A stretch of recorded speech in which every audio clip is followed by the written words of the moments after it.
Welcome to the Girl Means Business podcast. I'm your host, Kendra Swalls, a former teacher turned entrepreneur, here to help you navigate the messiness of mom life and biz life. Each week, my guests and I will share our experiences, insights, and tips to help you move your business from survival mode to success mode.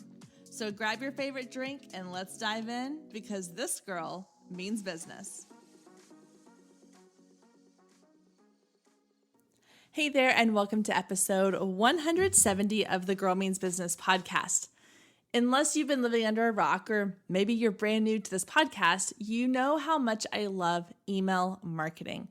It's one of those things that when someone says, "What do you wish you'd done differently in your business?" my first response is, I wish I'd started my email list way sooner. I waited way too long to start building those relationships and connections through email. There's so many things about email marketing that are really valuable to your business, but it's also something we tend to overlook because it feels overwhelming. It's not as simple or as easy as social media. It doesn't have that instant gratification that we get from posting something and getting likes and comments and shares and engagement. But it can be one of the best kept secrets in your business for helping you to build connections, grow your community, and make sales. So today I'm chatting with my friend Katie Guenther. She is not only a email marketing strategist with over 20 years of experience, but she's someone who I am good friends with. We met on Clubhouse and we've hosted multiple Clubhouse rooms together. We've met up in real life. She is an expert when it comes to email marketing. She's the one that I kind of go to for any questions that I might have or tips that she might give. So today she is coming on to share some of her best tips for simplifying email marketing. How to take this big, scary idea that we know we all need to implement into our business and make it feel a little less daunting, a little bit easier, and more likely for us to actually accomplish. So I cannot wait for you to meet Katie, get to know her, see why I adore her so much, and figure out how to simplify your email marketing process. So let's get started. All right, Katie, welcome to the Girl Means Business podcast. Thank you so much for being here. I'm excited to chat with you. I am excited to be here. I've been waiting to be on your podcast, so I'm happy to talk to you today. I know. I can't believe we waited this long to have you on here in the first place. But so you and I met on Clubhouse with our mutual friend, Katie Brinkley. I don't exactly remember how I met you. I don't know if we... I think maybe Katie and I were doing a room and she brought you up on stage and we were moderating together and it just like went on from there. I know. I love it. Now we're the K crew, which we've dubbed ourselves, which is better than when you have three people with the K initials to right. It get a little dangerous. But yeah, we have, become good friends. We've hung out in person together. And I'm excited to have you on to talk about email marketing, which is your expertise. So tell everybody a little bit about what you do and what your business is. For sure. So I work mostly with entrepreneurs, small businesses, people that maybe have tiny teams or are just, solopreneurs. And my goal is to help people simplify looking at how they look at email marketing so that you can include it as part of your overall marketing strategy, but do it in a way that doesn't take up a ton of time and energy and actually automate things so that you can free up some time and energy to play with your kids, take a nap, do the other things you enjoy in your business or just in life. I love that. Yeah. And that's what we're going to talk about today, which is like how to simplify email marketing. Because I think for a lot of people, I know I was this way for a long time. You think, oh, it's just one more thing I have to add to my plate. One more thing that I know I should be doing, but maybe I don't do as often as I should, or I don't even know like what I should be sending out these emails. So I'm excited for you to share some of your tips with us today. So really quickly, I know I've said on the show, like why I think email is important, but I'd love to hear and I think I kind of know your answer too, but what is your kind of answer you give when someone says, why should I focus on email in my business? I think the biggest reason is for me, and sort of what convinced me is at first you look at it and you're like, well, it's sort of a slow burn, right? Like with social media, I'm going to put up a post, I'm going to get likes and comments. I know what's working, what's not. I know who I'm talking to. And email is a little bit like you kind of have to build up that know, like, and trust factor over a little bit of time. But it's a little bit more intimate. So if you think about how you use social media, you might just like in your free time pick up your phone and scroll and scroll and scroll. But email, I feel like when people are reading their email, it's a little bit more intentional. They're taking the time to go into their inbox, see what's there, read what they have chosen to receive, right? Like they've signed up for your list. And so there's a little bit of extra, how do I say this? Like you've already sort of warmed them up a little bit. Like the fact that they gave you their email address in the first place, you've already jumped in a little bit further into that like trust area. And a lot of people are checking their email several times a day, where social media, they might be checking it a couple times, maybe once a day. So you're in a place where your audience is frequently and by choice, and not just like I call doom scrolling, where you're just like, what's happening on Instagram? Yeah, exactly. Well, and I, for me, the turning point was because I'd heard people say like, you need to build an email list. And yeah, like the whole, kind of fear factor of like, what happens if my Instagram goes away, or what happens if Facebook and Meta or whatever shut down, or you own your list. All those things are great. But I think what did it for me was the fact that it is very personal. It's not necessarily something you just like kind of randomly send out. Like I started looking at it from a consumer point of view and looking at like, how do I consume emails and like, what do I look forward to? And once I realized how powerful some of those emails coming in were, it reminds me of like, as a kid, I would get so excited to go check the mail because I would hope that I would have something in the mail for me. And I had a pen pal for a while, so I did look forward to her letters. Right. But, like as a kid, you're like, oh, what's in them? Is someone going to send me mail? Like, am I going to get a letter in the mail? And that's how email still feels. I think as adults, sometimes we still open our inbox and like hope to see something fun or personalized or something that feels like getting a letter in the mailbox. Yeah, I think that's really true. And it also keeps you at the front of people's minds. This is sort of an outdated example for me, but I usually am subscribed to, let's say, like Old Navy's email list. Yeah. Because I really only buy pajama pants from them during Christmas. Yeah. But because I'm on their email list and because I get emails from them on a pretty regular basis, when it's time to buy pajama pants, I don't even think twice. I'm like, oh yeah, I should see if Old Navy has new ones or if they have a sale, especially around Christmas time, right? So like I can buy pajama pants anywhere. I can go to Walmart, I can go to Target, but I don't subscribe to their email list. I subscribe to Old Navy. So even though I may not be opening every email I get from Old Navy, it's just, I'm being reminded of it, sort of like seeing the same commercial advertisement on TV all the time. You may not be in the market to buy a Chevy truck, right? But when you are, if you keep seeing those Chevy truck commercials, that's going to be the first thing you think of. You're not going to think of Toyota because you haven't seen those ads.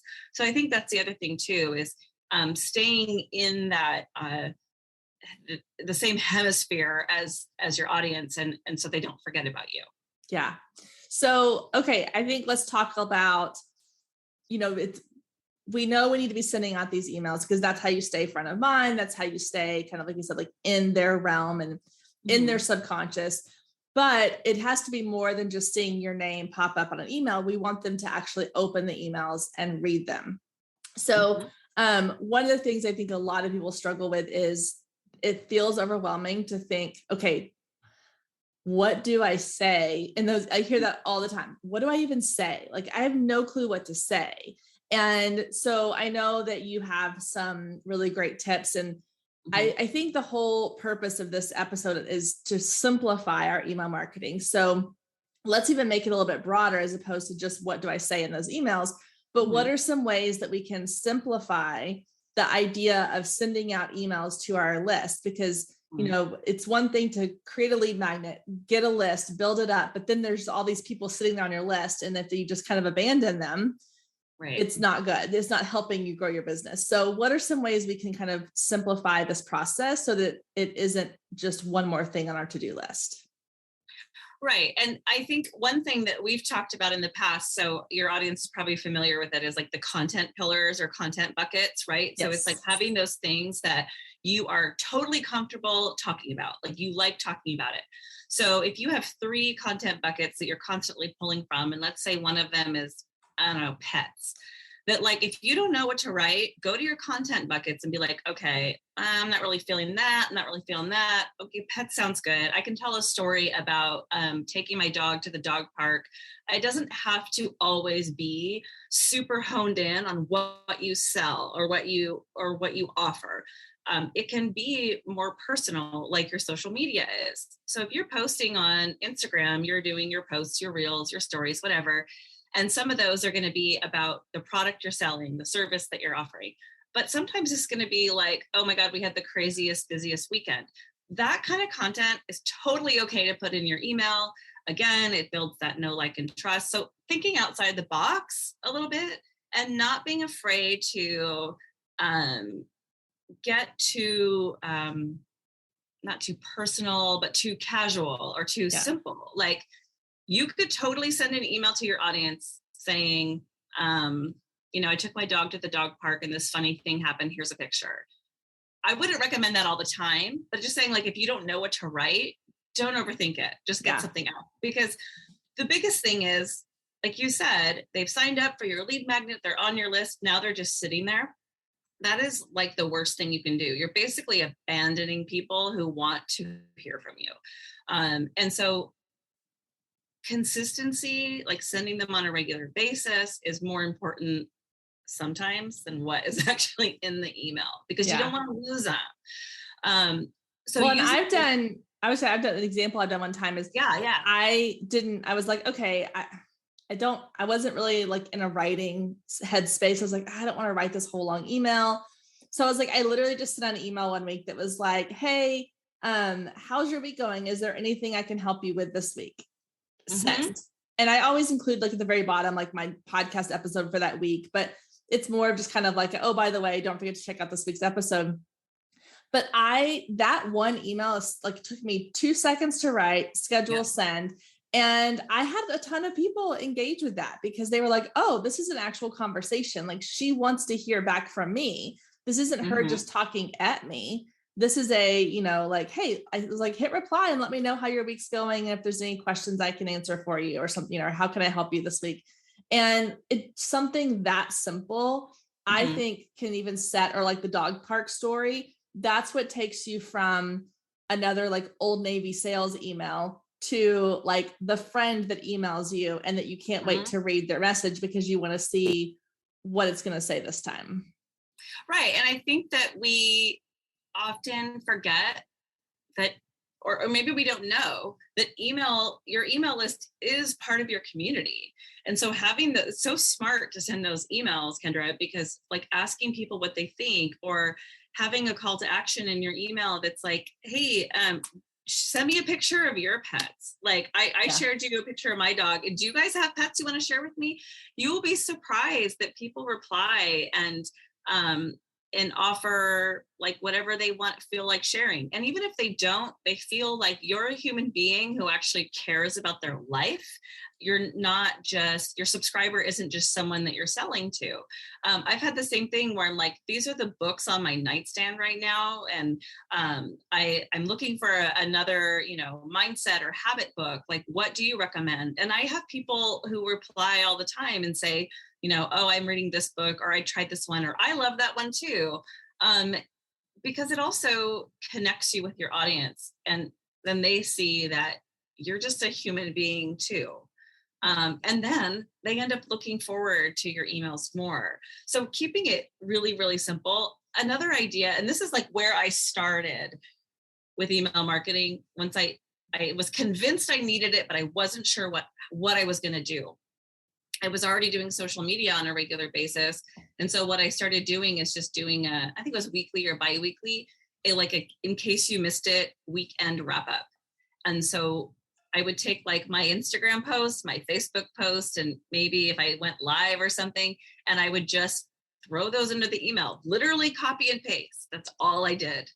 And that really helped build up the consistency as well. And that's something you can do if you're in a place where you don't know what to write. It's just like, hey, did you catch my Instagram reel? Like, here's a link. Yeah, I know. I think we overcomplicate it sometimes. We feel like it has to be this well thought out, like perfectly written thing. And what makes it relatable is when you do kind of just throw in, or, even just sometimes being honest with your audience, being like, you know what, it's been a really crazy week here at my house. I had this great idea for an email to send you, but right now my brain capacity is limited. So here's a cute picture of my dog, like, or here's a funny meme I found on the internet that made me laugh this week. I wanted to share it with you. Like, those are the things that make you feel like now it's a friend that you're talking to. And I do think there's nothing wrong with like letting your audience, if this is your community, like, again, this is your kind of VIP group of people that have said, we want to be in contact with you above and beyond social media, above and beyond like listening to your podcast or browsing your website or checking out your blog. So let them feel like they get the VIP treatment. I think it's kind of like on Instagram now, they have the subscribers thing where not all accounts have it, but some accounts do. And one account that I help manage their DMs, they have the subscriber thing. And that's what I see them doing is they will do like subscriber days where like all of their stories are specifically for their subscribers, and they get, it's not value. I mean, it's valuable content, but it's more like, let me get to know you more personally. Like they'll share about the activities they're doing that day, or this is what I like to cook for breakfast in the morning, or here's my favorite pair of running shoes and this is where I got them, or like, just kind of like pulling the curtain back a little bit more for those specific people. And that's what your email list should be also. Yeah, I think it makes you more relatable, and especially like your audience is moms, and dude, we do not have it together every day. And like, so you don't want to have the perception or like put out every email and every post as you polished and professional and put together if that's not really who you are. Because your audience, like, I don't want to set an expectation for my audience that I always write perfect emails. In fact, I got the most feedback from this one email, some negative, some positive, but that told me who my audience really was, is I screwed up an email that I sent out to my entire list. It was like, it wasn't only a typo, there was also like a broken link. Like, it was a mess. And so I, like the following week or a couple days later, I was like, hey, did anybody catch that? Like, I totally effed this up. And like, I swear when I talk to people in real life, so I was kind of swearing in the email, and I had a client write back and be like, that is not very professional. I'm like, but my audience is people who need to know it's okay to mess up. And guess what? You just keep going. Like, that email was a flop. You had a broken link. You set up a follow-up email. None of us are perfect. That's why we connect with each other. That's why we're doing business together. Like, it's okay to be relatable. I mean, maybe if you're an influencer, but I think even now social media influencers are even pulling back the curtain and being like, this is my influencer makeup and hair. This is me on Saturday, And we all like, we love that. I mean, that's the thing is I always say, like, put yourself into the mindset of your consumer. Like, don't forget that you're a consumer also. Like, you're on Instagram scrolling, you're liking and commenting and engaging with. What is it that you're engaging with? Same thing with your emails. Like, what is it that you're opening and reading? Like, what are the ones that, like, if you it's not the one about like, this is what's on my nightstand, I would be the person that wants to respond because like, I love to read, and I would have been like, ooh, I want to recommend a book to her that she's never heard of it, that's going to blow her mind. And I want to be the one that recommends that. So I'm going to respond to this email. And there's a lot of us that feel that way. So like it's so easy that we make it harder than it has to be. But it really is just that simple. It doesn't have to be perfect. It doesn't have to be polished. People don't want perfect and polished all the time. They want to know you're a real person. Well, I think you said something too about like looking at what you consume. And that's another idea too of how to make it easier on yourself is when you subscribe to emails or other people's newsletters. I have a separate email account that I use for that, just like a Gmail, just so it doesn't clutter up my inbox. And when I see an email or a subject line or a way they did the email, I save it in a folder called email inspiration. And there are weeks, like I do this for a living and for clients. And there are weeks where I'm like, I don't know. And so I'll go to that email inspiration folder and something will in there will help me. I mean, you don't want to copy other people's work, obviously, but like I got an email. I don't even remember who it was from. It doesn't matter. And the only thing that was in the subject line was my first name. It was brilliant. I was like, I don't know what this is about, but it's for me. I better open it. And I think it was like, a last chance before a discount expired or something like that. Yeah. But I was like, brilliant. So I threw it in the folder and I'll use that at some point. So that can help you too. Because when we get busy, that's when our consistency can kind of fall off, right? So like if you're sending them every week, every 2 weeks, whatever, and then you're like, oh crap, I owe my audience an email tomorrow. I don't have anything. If you have a folder like that where you can pull from and throw something together really quickly, it makes your life so much easier. And then you'll feel accomplished and like you can do better next week. Exactly. And I do that with like Instagram too. I mean, I'm constantly saving content on Instagram and putting it into folders of like, oh, this is a great motivational quote that I might want to repurpose somehow. Or, oh, I really like how they use this infographic to describe or explain this. And I save it and then I put it into my content board for, my kind of inspiration board. We do that in all areas. It makes sense to do it with email as well. Mm-hmm. So let's talk about, before we move on to like automations and kind of that aspect of simplifying things, let's talk about content just a little bit more, because we talked about, like simplifying it with just these quick, easy, doesn't have to be perfect or polished. We talked about like using like the swipe files of like saving things and using others as inspiration. What about for people who are like, okay, but I really want to use my emails to give value and I do want them to look professional, but I don't always have like this grand idea every week. Like, how can we be consistently coming up with ideas and content that give value or that share, value or information with our audience without feeling like we're just on this hamster wheel of content all the time? So I think the biggest piece of advice that I would give is start with whatever your long form content is and whatever your wherever your biggest piece of content is. So for you, Kendra, it's probably your podcast episodes, right? Yeah. For me, I have blog posts that I create on my website, and I have somebody that helps me with it, but I'm outlining the content. So within that large format, it's tempting to be like, here's my latest blog post. Oh, okay, well, I shared that content. I can't share it anymore. When in fact, that blog post or that podcast episode has an outline of some sort. There's definitely going to be different areas of content in there. So thinking about, even if you, maybe you go live on Instagram and you talk about a certain topic and you get questions from your audience, whatever it is find ways to repurpose that and break it down into very, very small pieces. And when you think you've broken it down enough, you could probably break it down even more, where you're just like, okay, here's this main topic in my blog post and some bullet points. I bet you can even send an email on one of those bullet points. Because again, emails, you might get some longer emails if depending on what you subscribe to and what your vibe is. But I don't know about you, I'm busy. If I get a long email, I will scan it. Yep. But like, be okay with having it just be a couple paragraphs with a call to action of even ask me if you have any questions about this. Click here to read the entire post. Tell me how you would handle this situation.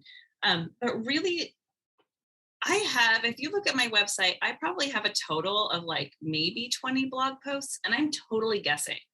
And when I, again, am looking for content to create, either for my email or social media, I will just sort of scan through those blog posts and I will just copy and paste a paragraph and then like rework it, rewrite it. But taking something you've already created and then repurposing it. And you can do that so many ways. It really is endless. That's my favorite thing. Like and sometimes I forget about it and I will go back. So I use kind of how I organize my content is I use Asana. And so I have all these different boards. So I have a board for like my podcast episodes. I have one that it's broken up by year. I have one for social media content, blog content, and I save all of my content there. So I will have a week where I'm like, why is this so hard for me to create content this week? And I'll be like, oh yeah, because I'm trying to reinvent the wheel. And I will go back to like 6 months to a year ago, and I will create, take like a podcast episode and I'll be like, oh, that one did really well. And I haven't talked about, like branding in a while. Mm-hmm. So let's take something from that episode and turn it into an Instagram post. And maybe I'll do another podcast episode on a piece of it. And as you were talking, I was thinking about like, even here's a great example for anyone listening who's one of those people that's like, I need you to make it super clear for me. Let's use this conversation so far as an example. In this conversation, we've talked about why email marketing is important. We've talked about our kind of aha moments around what, kind of understanding why email marketing is important. We talked about like swipe files, how to save content that we get from other people. We've talked about how to simplify like your content, make it, like different examples of ways to make it really quick, short, and easy.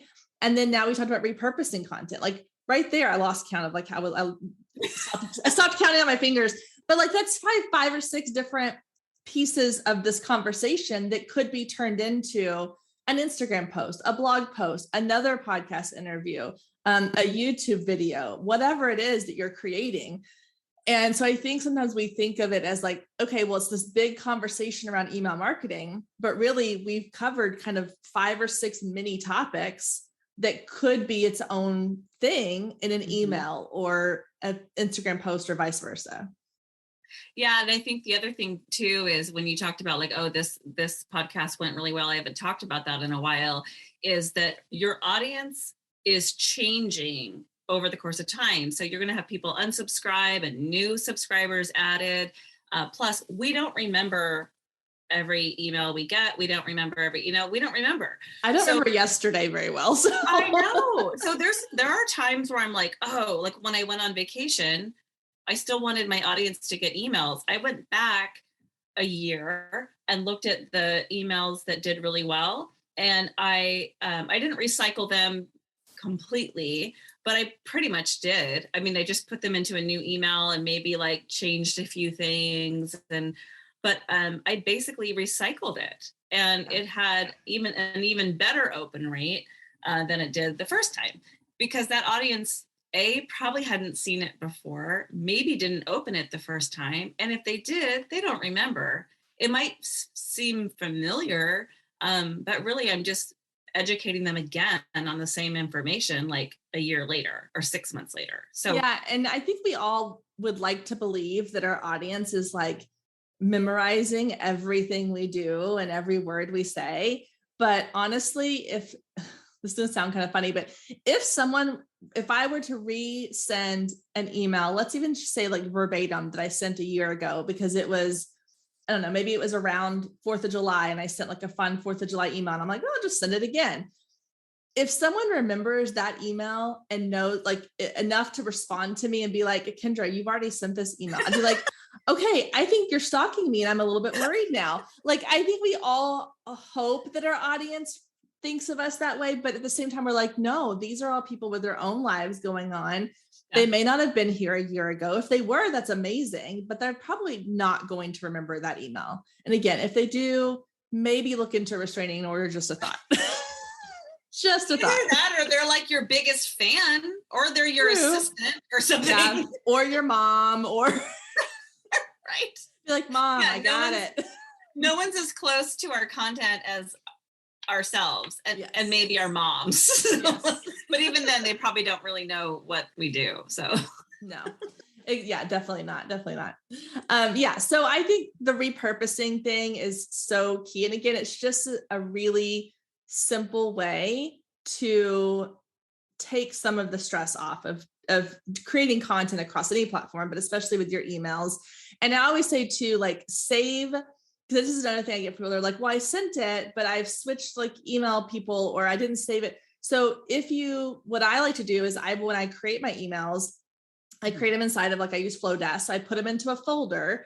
And so I have like January of 2022 emails in a folder, February of 2022 emails in a folder. And I know that sounds like crazy that I have like that portioned out, but then I can go even take all those folders at the end of the year and put them into like a 21 folder, or 2022 folder. But that way I have my content kind of organized in a way that I can easily go back to it if I need to. I do the same thing with my Asana boards, with my social content also, but having a system for kind of saving or labeling or something your emails so that okay, I sent this email last 4th of July. It did really well. I need to go find it. It's easy to find it and then just copy, paste, resend. Yeah, I think for clients, I do that. Like I will create their emails in a Google Doc. And so I have all those folders, because a lot of times they'll come back and they'll say, I'm doing this launch. Can you do an email like you did last time? I'm like, oh, I don't know what that was. But if I have it, it's like I can send it to them and be like this, like, what do you want to see? So having it really organized also definitely helps.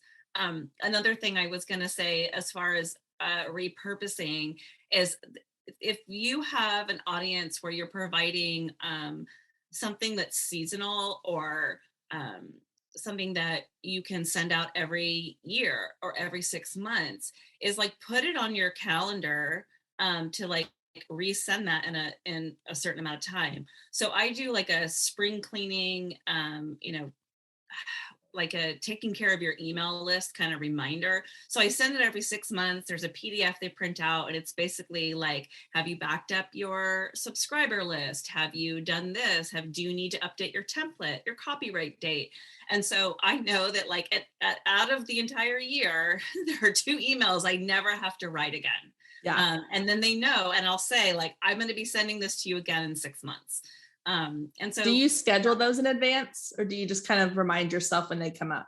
I put it on my calendar just because sometimes like I might pick up a new skill, or I might learn a new way of organizing things. And I might want to add that, like just kind of a little special note. So it's not just an automated email. It's also a note from me, like, don't forget, or I almost forgot. Like I like to kind of personalize every email at least a little bit.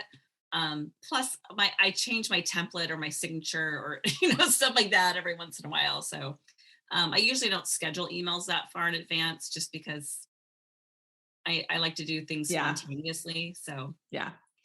Okay, so kind of on that same topic, let's talk about automation, because that is a huge time saver. Plus, it's a way to really stay in constant contact without it having to be something constantly on your to-do list. So talk to us about how you use automations to help you with that. Yeah, so the most important automation that I feel everybody needs once you have a lead magnet or something that you're offering people to grow your list, and that is like your welcome series. And that can be as simple as just one email.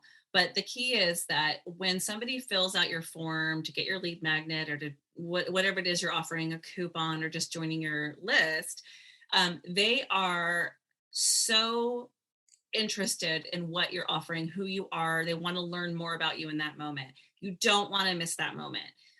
And so you want to make sure that as soon as they hit that submit button, that they are hearing from you immediately, delivering that lead magnet, preferably in an email, and then welcoming them into your email community. And you don't want to tell them, you don't want that first email to be like, and here is everything I do and all about me. Just deliver the lead magnet. I'm so glad you're here. Here's some other ways you can connect with me. I usually throw in like my social links, and then I might say, I'm going to follow up with you again in a few days. And then you have another automated email that maybe tells them a little bit more about what you do, how you serve, and what they can expect for your email list. Um, a lot of times I'll see people will have it set up so that they like, in order to get your lead magnet, I enter in my email address and I hit submit. And then on the thing, like right away, it pops up on my screen. I think that's okay. I would also follow up with an email. You want to start training is a terrible word, I think, but you want to start training your audience to expect you in their inbox, and that when they're going to hear from you, go there. Setting up that automation can sound really intimidating. Like, okay, Katie, I'm just getting my head around sending emails in the first place. Now you want me to learn this thing and set up automations, whatever. I will say most of your platforms, and I'm pretty sure Flowdesk does this too.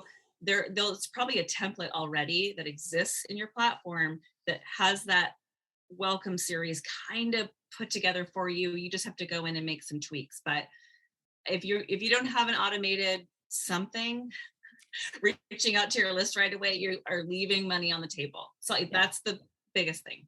Yeah, no, I completely agree. That's one of the things that like I always tell people first and foremost, like think of it as kind of one of the setup steps of setting up your email platform, because you need to have your lead magnet. You need to create like your little, if you're going to send people into a certain category or whatever, like have that set up and then do your welcome series, because it's true.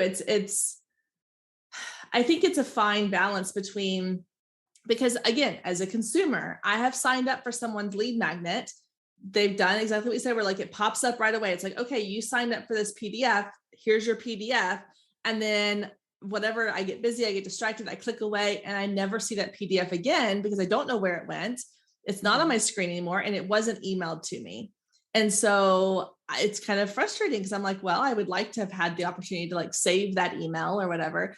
And then a lot of times it either goes of like people who don't send anything, or you have the other end of the spectrum where it's like, I sign up for a lead magnet and I get 12 emails in a 2-day span. Like that's a little bit much. But you've had to find that nice little balance in between.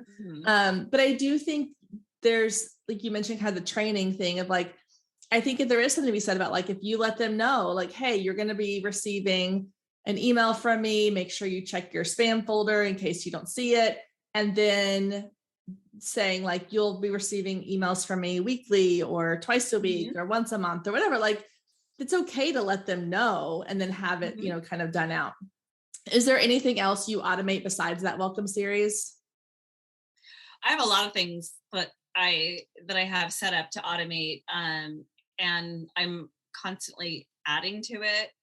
So it look on the back end, it looks like a maze of automations, but like the one thing that I think even I, like I'm so great at all things, like I really struggle with is like, when you launch something, so you sell a product or a course or whatever, and then you put so much work into marketing the launching the product, selling it. You want to set an automation up on the back end of that and do it ahead of time, because I am guilty as anybody of like, oh, I launched something in the beginning of April and I still haven't set up an automation to get feedback, like testimonials. That is the great time to get testimonials about whatever you're selling, your services, your business in general, what it's like to work with you. Like when people have bought in and they are one of your biggest fans, that they've now spent money with you and executed on a course or a product that you've sold, now you like keep engaging with them. That's the best time to ask for those pieces of feedback, and that's feedback you can use in your marketing. So that's another automation that I think often gets overlooked, because we put so much energy into launching something that we're so glad that it's over that we forget like, oh, there's this whole after period that we need to take advantage of. So that's huge. Yeah. So one of the things I hear people say about things like automation, and anytime you are asking something or someone other than yourself to do something in your business, is that they worry it takes away the personal touch aspect.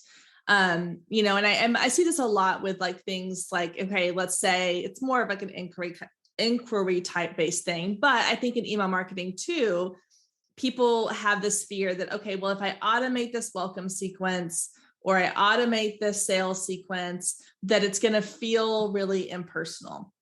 How do you, like, what are your thoughts on that? I think you have to treat every email like you would the emails where you're writing about your trip to the dog park. And you want to write them the way you speak. So if you are speaking a certain way, when you are live on Instagram, or when you're doing these really casual emails, or when you're doing a reel, like how you and I are talking right now, you want to write your emails like that, and even the ones that are automated. And so what I always do and recommend everyone does is, when you write something, even if it's a follow-up for testimonials or a reminder to show up to the webinar, read it out loud and listen to see if that is how you talk. And if it's not, change it. So use your instead of you are. Like, however you talk is how you should write. If you're a super formal person that uses proper grammar in every sentence you speak, then you should write like that. But if you don't, if your audience is into you using the F word, then use the F word. I have clients that do that. Like, if you use GIFs or GIFs in your emails, in your newsletters, throw that into an automated email. Like, make it the same. Yeah. It should have the same vibe, but I think making sure it feels that way, the easiest way to do that is to read it out loud and be like, would I say it like that? Yeah. No? Okay, then change it. Yeah, I think that's a good way, because I do, like, it drives me nuts when I know someone in real life and I get an email from them off of their email list, and I'm like, who talks like this? Like, nobody talks like, it's kind of like this super formal, super professional, and maybe if you're like a financial advisor and that's who you are, fine, send out the really kind of boring, bland, professional emails. But I think a lot of us, we are our brand, and we are, moms, women, husband or wives, whatever, like friends, daughter. We want to feel like it's a friend that we're talking to. So I think it helps too. And I know this sounds really cheesy sometimes, but I tell people, I'm like, if you have a hard time putting your voice into your content, into your emails, I like to take, like, I have a stock photo that kind of matches, or that looks similar to like my ideal client. Like, I have like a whole stock photo off Canva, a whole thing that's like, this is who my ideal client is. She has a name. Her name is Sarah. So anytime that I'm stuck on writing something, I pull up her photo and her name and her little bio, and I'm like, okay, I'm writing this email to Sarah. That's the only person that's going to read this email is Sarah. And that way I'm able to kind of relax a little bit and be a little bit more personable in there. Because I think sometimes when we try to think like, oh, I'm writing this to this group of people, it makes it harder for us to feel like we can just kind of simplify it a little bit. So I like the idea too, of like, just write it to one person that is your like ideal person. Yeah, I think that's really important too. And even if you're like, for me, it took me a long time to really figure out who my ideal client was and be that clear, where I had a picture and a name. And I think for some people that can be intimidating, or you're constantly updating it, evolving, niching it down.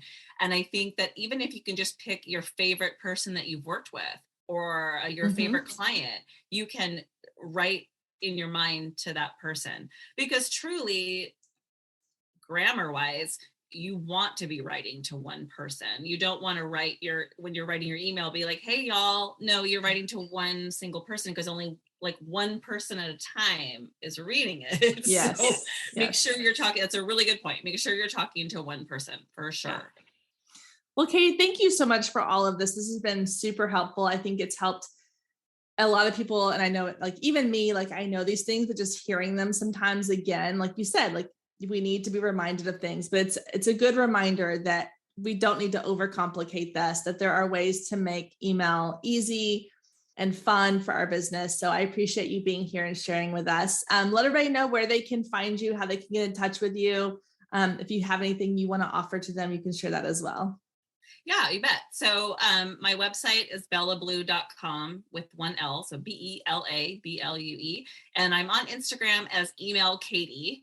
So you can check me out there. I try to do stories pretty regularly with just email tips, and I save them in my highlights. So you can kind of go through there and see what other tips I've got.